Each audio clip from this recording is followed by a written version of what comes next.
word. In this topsy-turvy world of life's dry places, we desperately need God's stimulus in all aspects of our lives. We need God's stimulus in our families, where all those things over all the years have beaten us down into submission. Stimulus in your neighborhood, where crime and violence have set up shop on opposite corners. Stimulus on your job, where you toil every day between underpaid and unemployed. Stimulus in Washington, D.C., where President Obama's plan has yet to make its way to the masses. Stimulus in Sacramento, where Governor Swat Negro's budget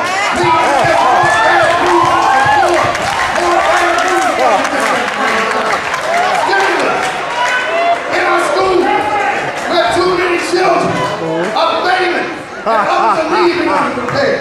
Stimulus in your body while you're battle illness and you just can't seem to get well. Stimulus in your church where our lazy and worn out traditions have left out and somebody needs God's stimulus package.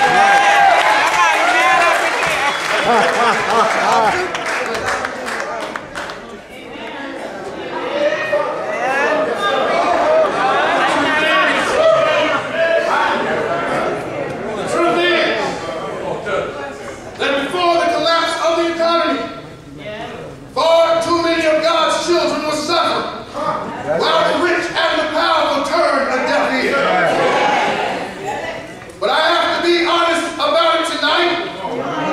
More to the point, Caravan, is that regardless of the government stimulus bill, we still have some problems in our communities that need to be addressed. Nearly 50 million Americans are living without health care. African Americans still make up 40% of the prison population and less than 13% of the general population. Black teenagers are twice as likely to drop out of school as their white counterparts.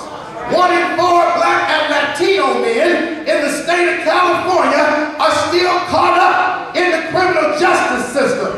Black women are the fastest rising new cases of HIV/AIDS infections. Breast cancer, diabetes, heart disease, and murder have also spread like an uncontrollable firestorm throughout our community. Nothing more, brothers and sisters, than the irony of circumstance. Nothing more than the inconvenience of situation has led us to this place. But God wants something else. God understands the importance of economics. God empathizes with the state of our finances, but God is more concerned with the condition of your heart. As Wall Street is obsessed with the recovery of our economy and the restoration of our finances, God is concerned with the revival of our souls and the renewal of our spirits.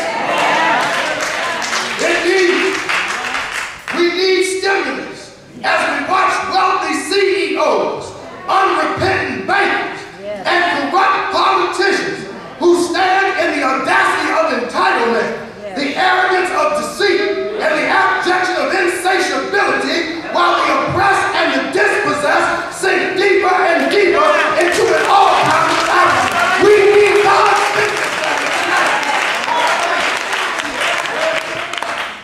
Some of those same issues probably bombarded the Judean people as they lived in exile in their dry state. Yet the prophet Isaiah would not let that discourage his word, wouldn't let that stop his mission. He wouldn't permit the slender hope of his present condition to extinguish his fire, wouldn't allow what appeared to be a desperate situation to steal his joy.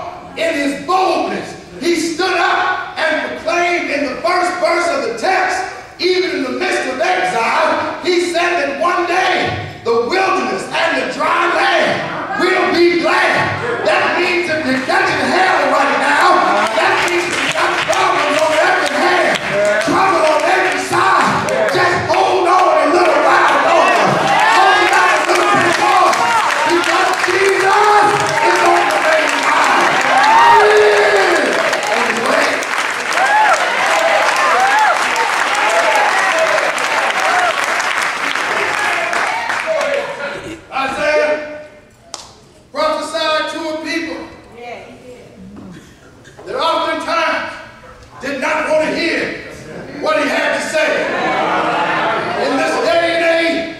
of big bailouts, preachers. We still gonna have to prophesy to some folk that may not want to hear what we have to say. But Isaiah still told it anyway. And we're going to tell it tonight. Isaiah came in at a time when the Judean people lived in exile. Yes, they had sinned against God. Yes, they had had some problems. But Isaiah still didn't want them to forget, even in the midst of sin, even in the midst of problems, even in the midst of mistakes, God is still their God, and they were still God's people. He said that not only with the wilderness and the dry land be glad, but that it shall blossom abundantly.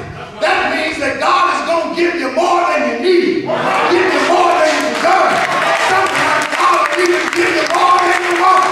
I don't worry too much about what they say in Washington, D.C. I don't worry too much about what they say in Sacramento, because my God is a deliverer. My God is a healer. My God is a heart fixer and mind regulator.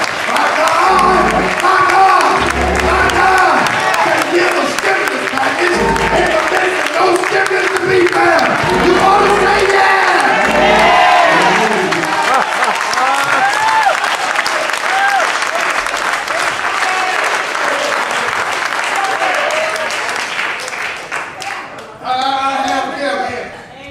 I know it's getting late tonight. I know you got to go.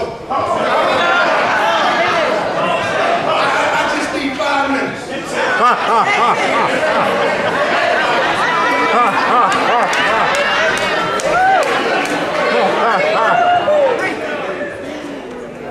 Brothers and sisters, the lesson that the Israelites and those returned